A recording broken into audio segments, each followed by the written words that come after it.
ओम। परमादरणीय हम सबके आदरास्पद पूज्य आचार्य जी, सम्मानित शिक्षकगण, प्यारे विद्यार्थियों, कल पूज्य आचार्य जी ने हम सबको अपने अपने सनातन वैदिक धर्म के अनुकूल चलने की प्रेरणा प्रदान की। धर्म एव हतो हन्ति धर्मो रक्षति रक्षितः। जो धर्म की रक्षा करता है, धर्म उसकी रक्षा करता है, और जो धर्म को मार डालता है, अपने जीवन से धर्म को हटा देता है, धर्म उसको समाप्त कर देता है। धर्म से अभिप्राय है अपने कर्तव्यों का पालन करना। हमारा वैयक्तिक धर्म, पारिवारिक धर्म, सामाजिक धर्म, राष्ट्रीय धर्म, वैश्विक धर्म, ये सब अपने कर्तव्यों का ठीक प्रकार से हम निर्वहन करें। आत्मनः प्रतिकूलानि परेषां न समाचरेत्। जैसा हम अपने प्रति व्यवहार दूसरों से चाहते हैं, वैसा हम दूसरों के प्रति व्यवहार न करें। अर्थात जैसा हम अपने लिए जो हितकारी बात, अपने लिए जो सुखकारी बात हम विचार करते हैं कि दूसरे हमारे प्रति ऐसा सद्व्यवहार रखें, वैसा ही हम दूसरों के साथ व्यवहार करें। इस दुनिया के अंदर हमें सौभाग्य प्राप्त हुआ है कि हम मनुष्य के शरीर के रूप में विद्यमान हैं, अपने विचार प्रकट कर सकते हैं, दूसरे विचारों को सुन सकते हैं, विचार जो हमें प्राप्त होते हैं उसके ऊपर चिंतन मनन कर सकते हैं। इतना सब कुछ परमपिता परमात्मा की अपार कृपा से हम सब को प्राप्त हुआ है। तो अपने वैदिक सनातन धर्म का हमें अनुष्ठान करना है, अपने जीवन में उसका पालन करना है। और जो ऐसे व्यक्ति सनातन वैदिक धर्म को छोड़ कर के किसी अन्य मत पंथ संप्रदाय में परिवर्तित हो गए हैं, उनको पुनः अपने इस सनातन वैदिक धर्म से उनको जोड़ना है, उनके साथ वो सद्व्यवहार करना है जिससे उनका जीवन सुखी संपन्न हो सके। बहुत सारे लोभ लालच के कारण से अपने सनातन वैदिक धर्म को छोड़ देते हैं, वो निश्चित रूप से पुण्य के भागी नहीं बन पाते हैं। पूज्य आचार्य जी ने बहुत ही सुंदर चर्चा कल धर्म के विषय में हमारे समक्ष की है। मैं पुनः पूज्य गुरुदेव से निवेदन करूंगा कि एक नए विषय के साथ नई प्रेरणाएं हम सबको प्रदान करें। पूज्य आचार्य जी। विद्यार्थियों की सर्वविध उन्नति के लिए समर्पित आदरणीय श्री आचार्य नंद किशोर जी, अनुभवी एवं कर्तव्य पालक अध्यापक गण, प्यारे ब्रह्मचारियों, महर्षि दयानंद ने सत्यार्थ प्रकाश में विद्यार्थियों की शिक्षा के बारे में लिखा है। माता शत्रु पिता वैरी ये न बालो न पाठित है, न शोभते सभा मध्य हंस मध्य वको यथा। वो कहते हैं कि उस बच्चे के माता और पिता शत्रु हैं, वैरी हैं, जिन्होंने अपने बच्चे को पढ़ाने की कोशिश नहीं की। उनका वो अनपढ़ बच्चा इसी प्रकार से विद्वानों की सभा में शोभित नहीं होता, जैसे हंसों के बीच में बुगला शोभा नहीं पाता। एक और श्लोक है, रूप यौवन संपन्न विशाल कुल संभव विद्याहीना न शोभन्ते निर्गंधा इव किंशुकः। चाहे किसी ऊंचे कुल में जन्म लिया हो, आर्थिक दृष्टि से, और भी जिस कुल में की प्रतिष्ठा है उसमें जन्म लिया हो, और रूप यौवन भी उस बच्चे के पास है, वो नवयुवक उसी प्रकार से शोभित नहीं होता जिस प्रकार से केशु के फूल किंशुक दिखते बड़े सुंदर हैं लेकिन उनमें सुगंधी नहीं होती। उसी प्रकार से वो भी शोभा नहीं पाता, उसमें से भी कोई सुगंध नहीं होती। तो विद्या की प्रतिष्ठा बहुत बड़ी है। विद्या के बिना यदि कोई रहता है तो उसका दुर्भाग्य है। विद्या पढ़ने वाला यद्यपि पंखे के नीचे बैठता है, छाया में बैठता है, लेकिन यदि उसकी विद्या में रुचि नहीं है तो वहाँ बैठा भी नहीं जाता उसे, वो वहाँ से भागना चाहता है। दूसरों को दिखाई देता है ये विद्यार्थी बड़े सौभाग्यशाली हैं जो कि पंखे के नीचे कमरे में बैठ के पढ़ते हैं, और हम मजदूरी करते हैं, हम भागे फिरते हैं, हम हल जोतते हैं, हम और काम करते हैं। ये विद्यार्थी कितने सौभाग्य। और विद्यार्थी ये देखता है कि ये लोग स्वतंत्र घूमते हैं, ये अच्छे हैं। तो सुख चाहने वाले को विद्या नहीं आती, और विद्या चाहने वाले को सुख नहीं आता। इसलिए एक श्लोक और नीति में आता है, न चोर हारियम न च राज हारियम न भ्रातृभाज्यम न च भारकारी व्यये कृते वर्धते एव नित्यम विद्याधनम सर्वधन प्रधानम।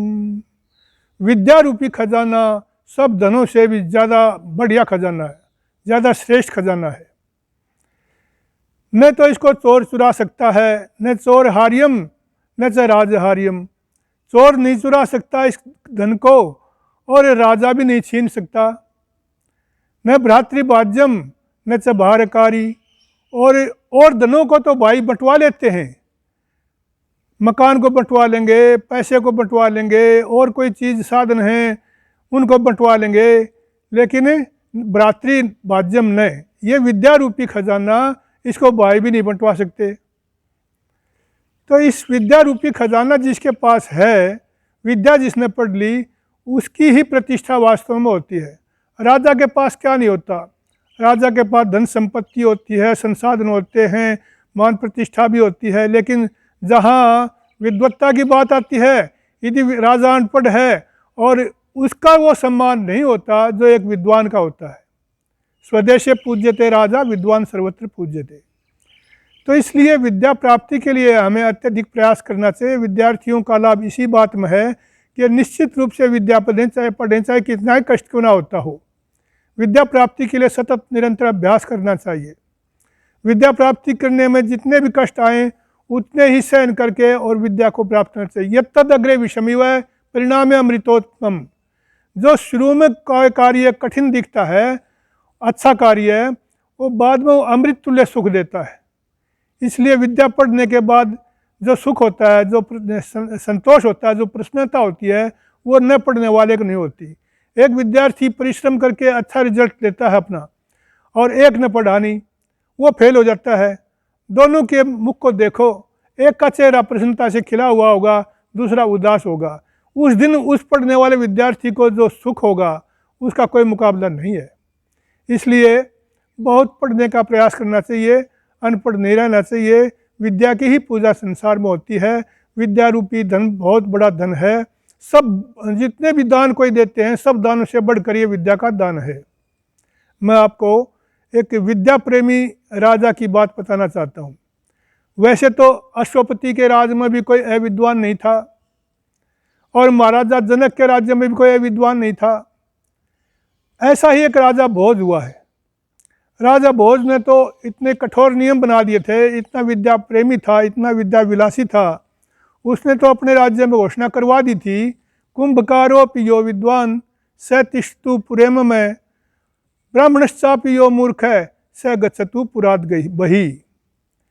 कि यदि कोई कुम्हार है, गढ़े बनाता है और इस तरह का काम करता है, या कोई और मजदूरी करता है, तो वो भी यदि विद्वान है तो वो मेरे राज्य में रह सकता है।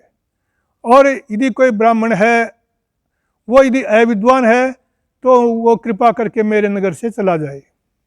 दारा नाम की नगरी उनकी नगरी थी। उस नगरी में सभी विद्वान रहते थे, और राज्य कर्मचारियों को, पुलिस के अधिकारियों को ये अधिकार था कि यदि कोई अच्छा विद्वान बाहर से दूसरे राज्य से मेरे राज्य में आता है, मेरे नगर में आता है, तो उसको स्थान अवश्य दिया जाए, और किसी अनपढ़ का स्थान घर खाली करवा लिया जाए।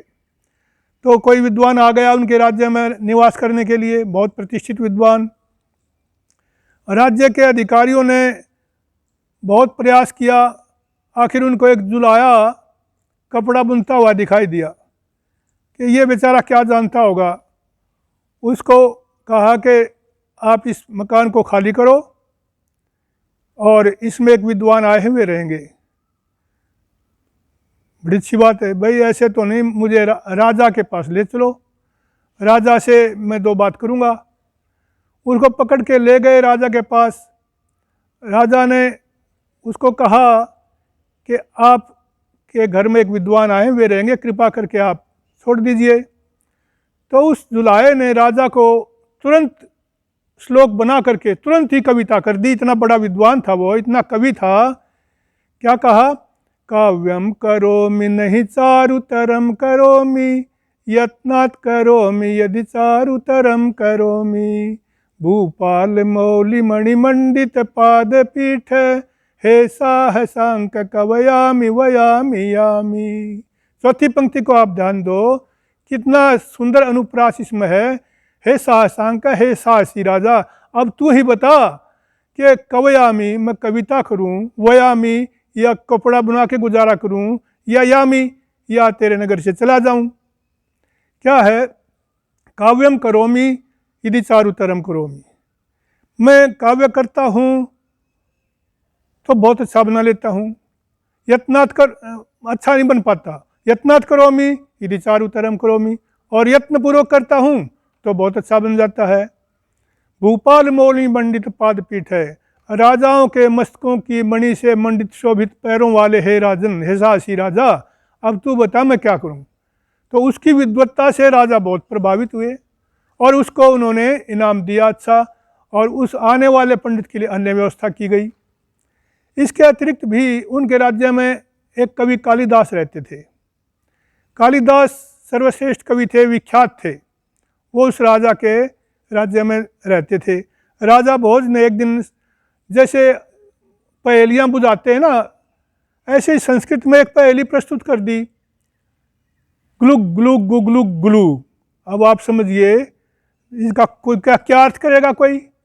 ये तो एक शब्द हैं, इन शब्दों के तो सब कवियों को से पूछा गया, कोई इसका ठीक से वो पहेली का उत्तर नहीं बना पाया। कालिदास जी का नंबर आया। अब आपको मैं बताऊं, एक जामुन का पेड़ यदि तालाब के किनारे है, जामुन लगी हुई हैं और फल पके हुए हैं, बंदर उस पेड़ की शाखाओं पर नाच रहे हैं, कूद रहे हैं, और उनके हिलने से वो जामुन टूट टूट करके तालाब में गिर रहे हैं, तो उस समय क्या ध्वनि होगी? यही होगी जो मैंने आपको बताई। तो कालिदास ने समझ लिया, सारी बात का विचार करके बोला, जम्बू फलानि पक्वानि पतंती विमले जले, कपि कंपित शाखाभ्यो गुलु गुलु गुगलु गुलु। कि जामुन के पके हुए फल पवित्र जल में गिर रहे हैं। कि क्यों गिर रहे हैं? कि कपि बंदर उनकी टहनियों पर इधर उधर कूद रहे हैं। तो इस समस्या की पूर्ति करी। सभी कवि और राजा बहुत बहुत प्रसन्न हुए। कवि कालिदास को इनाम मिला। एक बार राजा भोज ने कालिदास से ये पूछा, आप मेरे मरने के बाद में आप क्या श्लोक बनाओगे? वो मैं सुनना चाहता हूँ। कालिदास ने कहा कि ये तो मैं कैसे बताऊँ, ये श्लोक में ऐसा आपके मरने के बाद का श्लोक, आप ऐसी बात करें, मैं तो देखो इसको नहीं कर सकता। राजा ने कहा नहीं, ये तो आपने बनाना पड़ेगा। तो राजा तो था ही, राजा तो निरंकुश भी होता है। उन्होंने सोचा कि ऐसे तो नहीं सुनाएंगे, ये इनको कुछ दिन के लिए मैं निकाल देता हूँ राज्य से। उसको राज्य से निकाल दिया। राजा वेश बदल करके घूम रहा था और उसने, वो तो सुनना तो वही था जो कालिदास क्या कहेगा। घूमते घूमते कालिदास को उसने ढूंढ लिया। वेश बदल रखा था राजा ने, अपना साधारण किसान का वेश बना रखा था। उसने जाके कहा, हो आज तो बहुत बड़ी दुर्घटना हो गई, बहुत ही दुखदायक घटना हो गई कि राजा बहुत स्वर्ग सिधार गए। कालिदास ने ये सुना तो तुरंत ही कहा, अद्य धारा निराधारा निरालंबा सरस्वती, पंडिता खंडिता सर्वे भोज राजे दिवम गते। कि आज धारा नगरी निराधार हो गई, उसका कोई स्वामी, उसका रक्षक नहीं रहा, और सरस्वती विद्या देवी भी आश्रय रहित हो गई, निरालंबा। पंडिता खंडिता सर्वे, सभी पंडित भी बिखर गए। राजा भोज के जाने पर ये सब परिस्थितियां उत्पन्न हो गई। तभी राजा ने अपना स्वरूप प्रकट कर दिया कि मैं आपसे जो सुनना चाहता हूँ वो मैंने सुन लिया, मैं स्वयं राजा भोज हूँ। तो कालिदास कवि कितना बड़ा सद्य कवि था, तुरंत ही उसने फिर परिवर्तन किया अपने श्लोक में, अद्य धारा सदा लंबा सरस्वती, पंडिता मंडिता सर्वे भोजराजे समागते। ओम। पूज्य आचार्य जी का आभार किन शब्दों में व्यक्त करें। किस प्रकार से विद्यावान व्यक्ति अपने जीवन को सुगंधित करता है, विद्या किस प्रकार से सभी कामनाओं को पूर्ण करती है, इतने सुंदर सुंदर उदाहरण हमारे सामने पूज्य आचार्य जी ने प्रस्तुत किए हैं। विद्यावान होना, ज्ञानवान होना, अपने जीवन को उन्नत करना है। यदि माता और पिता अपने पुत्र को विद्यायुक्त नहीं करते हैं तो वो उनके वैरी हैं, उनके शत्रु हैं। वर्तमान में भी हम देखते हैं कि भारत के अंदर शासकीय व्यवस्था होने के बाद भी, हर प्रकार से व्यवस्थाएं होने के बाद भी बहुत सारे माता पिता अपने पुत्र पुत्रियों को पढ़ाते नहीं हैं। ऐसे माता पिता अपने पुत्र पुत्रियों को ज्ञान से रहित रख कर के निश्चित रूप से उनका अकल्याण करते हैं। तो माता पिता अपने पुत्रों को पुत्रियों को शिक्षित अवश्य करें, केवल साक्षर न बनाएं, विद्यावान करें, ज्ञानवान बनाएं। इतनी सुंदर चर्चा के लिए मैं पुनः पूज्य गुरु जी का आभार व्यक्त करता हूँ। ओम।